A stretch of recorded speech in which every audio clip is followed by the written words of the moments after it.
సమ్మె మోగింది. ప్రభుత్వంతో జేఏసీ జరిపిన చర్చలు ఫలించకపోవడంతో కార్మికులు సమ్మెకు దిగారు. ప్రభుత్వం కోరిన 4 వారాల గడువును కాలయాపనగా భావించిన కార్మిక సంఘాలు అర్ధరాత్రి నుంచే బస్సులను డిపోలకి పరిమితం చేసేశాయి. గత ఎన్నికల సమయంలో ఇచ్చిన హామీలను వెంటనే నెరవేర్చాలని వారు డిమాండ్ చేస్తున్నారు. దీనివల్ల ఉమ్మడి వరంగల్ జిల్లాలో రవాణా వ్యవస్థ పూర్తిగా స్తంభించిపోనుంది. ఇక దీనిపై మరింత సమాచారం మా ప్రతినిధి మౌనీష్ అందిస్తారు.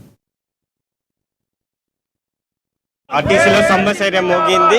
అర్ధరాత్రి నుంచి నిన్నటి అర్ధరాత్రి నుంచి ఇది ఆర్టీసీ వారైతే సమ్మెకు దిగారు. ప్రభుత్వంతో జరిగిన చర్చలు విఫలం కావడంతో అర్ధరాత్రి నుంచి సమ్మెకు దిగడం జరిగింది. జేఏసీ ఆర్టీసీ జేఏసీ ఆధ్వర్యంలో సమ్మెకు దిగడం జరిగింది. అయితే 32 ప్రతిపాదనలో ఏ ఒక్కటి నెరవేర్చకపోవడంతో సమ్మెకు దిగుతున్నట్టు ఆర్టీసీ వారు చెప్పారు. ఇప్పటికే ఉమ్మడి వరంగల్ జిల్లా వ్యాప్తంగా 9 డిపోలకే పరిమితమయ్యే బస్సులు. ఒకసారి వారితో మాట్లాడడం చెప్పండి. ప్రధానమైన డిమాండ్స్ ఏంటి, ఏ విధంగా ముందడుగు పోతున్నారు? ప్రధానమైన డిమాండ్స్ ఈ రోజున ఆర్టీసీని విలీనం చేయాలి.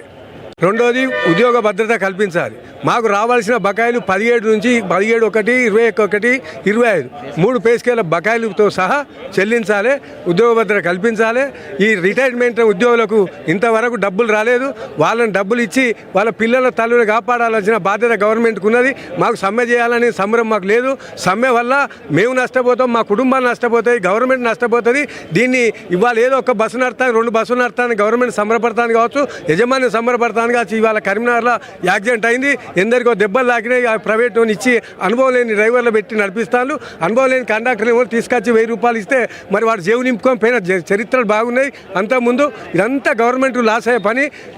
ఈ కార్మికులు ఏం చేయరు కావచ్చు అనే ఉద్దేశం వాళ్ళకు ఉంటే రేపటి నుంచి ప్రతిపక్ష పార్టీలు సిపిఐ కానీ, సిపిఎం కానీ, బీజేపీ కానీ, తీర్మాన్ మల్లన్న పార్టీ, పీఆర్పీ కానీ, ఈ పార్టీలన్నీ రేపటి నుంచి రంగంలో దిగుతూ ఉన్నాయి. అవి దిగక ముందే దయచేసి ఈ రాత్రి వరకే మీరు ఈ కార్మికుల సమస్యలను మా జేఏసీ నాయకులు కూర్చోబెట్టి సమస్యలు సాల్వ్ చేసి సమ్మె విరమింపజేయాలని చెప్పి కోరుకుంటాను. ఆర్టీసీ ప్రభుత్వం అయితే సమ్మెకు సంబంధించిన మీ కార్మికుల సమస్యలకు సంబంధించి సానుకూలంగా ఉన్నాం, 4 వారాల పాటుగా సమయం కోరింది. ఎందుకు మీరు డిమాండ్ దిగాల్సి వచ్చింది? 2025 నుంచే మేము సమస్యలు ఎరేస్తూ ఉన్నాం. మేనేజ్మెంట్ దగ్గర, ప్రభుత్వం దగ్గర 2025 నుంచి సమస్యలు చెప్తా ఉన్నాం. మీ ప్రభుత్వం వచ్చిన తర్వాత వెసులుబాటు ఇవ్వాలనేది 1 సంవత్సరం వ్యవధి ఇచ్చినాం. ఆ సమస్యలు మీరు ప్రతిపక్షంలో ఉన్నప్పుడు అనేక వేదికల మీద మా జేఏసీలకు వచ్చి మీరు మాట్లాడడం జరిగింది. గౌరవ ముఖ్యమంత్రి గారు మీకు ఈ ప్రతిదీ విషయం కూడా ఆర్టీసీలో యూనియన్లు ఉండాలి, యూనియన్ లేని సంఘాలు డిపార్ట్మెంట్లు ఉన్నాయన్నారు. ఆ యూనియన్ ఇంప్లిమెంట్ చేయాలని చెప్తా ఉన్నాం. ఇవాళ మహాలక్ష్మి అంటూ ఉన్నారు. ఇవాళ ప్రతి వేదిక మీద మీరు మహాలక్ష్మి గురించి మాట్లాడుతారు. మీడియా మిత్రులు కూడా మీరు ఎప్పటికీ దాన్ని ఎక్కువ ఎక్స్పోజ్ చేస్తూ ఉంటారు. ఇవాళ మహాలక్ష్మి సక్సెస్ అవ్వడానికి వారం రోజులలో తెలంగాణ రాష్ట్రంలో మహాలక్ష్మి సక్సెస్ అవ్వడానికి కారణం కార్మిక వర్గం. తెలంగాణలో ఉన్న మొత్తం 60 లక్షల మందిని మనం ప్రయాణం చేకూరుస్తున్నామంటే కార్మికుల శ్రమ, వాళ్ళ శ్రమశక్తి. 120 మంది ఎక్కుతూ ఉన్నారు, 200 మంది ఎక్కుతూ ఉన్నారు. బస్సు కండక్టర్లు అవస్థ పడుకుంటూ నౌకర్లు పోగొట్టుకున్న అయినా సక్సెస్ చేసినాం. కానీ ఇవాళ మేము గొంతమ్మ కోరికలు కోరట్లేదు. ఇవాళ మీరు ఏదైతే అన్నారో మీరు మేనిఫెస్టోలో పెట్టిన డిమాండ్సే మేము అడుగుతూ ఉన్నాం. దాన్ని మీరు సానుకూలంగా 2 సంవత్సరాల 3 నెలలు అయింది. ఇప్పటి వరకు మీరు 4 నెలలు 4 వారాలు వాయిదా అనడం అంటే అది దాటవేయడమే. అంటే వాయిదాల పేరిట మీరు ప్రభుత్వాన్ని నడపడం అంటే కష్టం. దయచేసి ఏంటంటే ఇవాళ మహాలక్ష్మికి రావాల్సిన విద్యుత్ బస్సులు, ఇవాళ ఆర్టీసీ ఏంటంటే 40% ప్రైవేట్ అయిపోయింది. ఇవాళ అద్దె బస్సులు కావచ్చు, అవుట్ సోర్సింగ్ కావచ్చు, కాంట్రాక్ట్ విధానం కావచ్చు. ఇవాళ విద్యుత్ బస్సులు డిపార్ట్మెంట్ నడపాలి. విద్యుత్ బస్సులను మా డిపార్ట్మెంట్కి అప్పచెప్పమంటా ఉన్నాం. ప్రభుత్వం స్పందించట్లేదు. కేంద్ర ప్రభుత్వం ఏదైతే ఇంప్లిమెంట్ చేస్తుందో దాన్ని రాష్ట్ర ప్రభుత్వం ఇంప్లిమెంట్ చేస్తూ ఉంది. ఇవాళ కాలుష్య నివారణ పేరిట హైదరాబాద్లో 2500 బస్సులు తీసేసి, డీజిల్ బస్సులు తీసేసి విద్యుత్ బస్సులు పెడతా ఉన్నారు. ఇవాళ విద్యుత్ బస్సు వస్తే ఒకటే కార్మికుడు ఉంటాడు. ఇవాళ ఒక బస్సు వెనక 6 కార్మికులు పనిచేయాలి సంస్థలో. రిక్రూట్మెంట్ లేదు. మొత్తం ప్రైవేట్ అవుట్ సోర్సింగ్. ఇవాళ మేమేందంటే నిరుద్యోగులు చాలామంది ఉన్నారు. ఇవాళ నిరుద్యోగ ఉద్యమాలని అవన్నీ చేస్తూ ఉన్నారు. ఆర్టీసీలో ఎక్కువ శాతం ఆర్టీసీలో ఎస్ఎస్సి క్వాలిఫికేషన్ ఉన్న కేవలం నార్మల్ చదువు అయిన వాళ్ళు రిక్రూట్మెంట్కి అవకాశాలు ఉన్నాయి.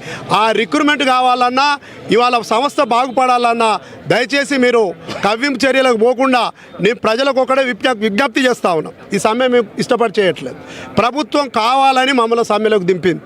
దయచేసి ట్రాన్స్పోర్ట్ మినిస్టర్ కావచ్చు, మేనేజ్మెంట్ కావచ్చు, గౌరవ ముఖ్యమంత్రి కావచ్చు, ఆర్టీసీలతో పెట్టుకున్న వాళ్ళు చాలామంది ఇబ్బందిగా ఉన్నారు. గతంలో కేసీఆర్ కూడా ఆయన నియంతృత్వ విధానానికి దిగొచ్చిండు, రాలేదు.